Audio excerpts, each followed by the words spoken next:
คนเขาทำให้เศร้าพี่สงสารน้องยาวที่เงียบเงาเปลี่ยนไปเห็นผู้คนน้องคอยดีกายบางครั้งร้องไห้เคยได้แอบเห็นคนไกลหรือใจจะแน่แกล้งมาสารแน่แค่ชั่วเช้าจดเย็นหนุ่มบ้านนาต้องคอยรักดีโดนเขาลวงเล่นโทเวรหนักหนาหนุ่ม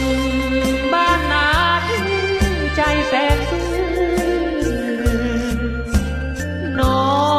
งนั้นหรือกลับไม่คบหาเตือนกันแล้วหาว่าอิจฉายามเมื่อกินน้ำตาจึงหลบหน้าเพราะอายเตียงนอนของพี่ว่างเปล่าหากว่าน้องนงเยาว์ไม่เดียดฉันพี่ชายพี่ขอเอาหัวใจและกายแทนสีมาป้ายให้หายรักที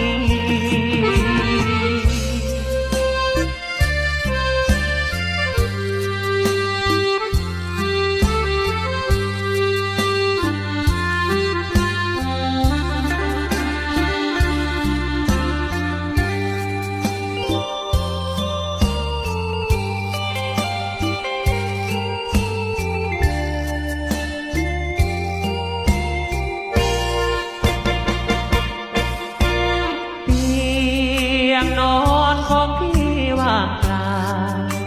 หากว่าน้องนงเยาว์ไม่เดียดฉันพี่ชายพี่ขอเอาหัวใจและกายแทนสีมาป้ายให้หา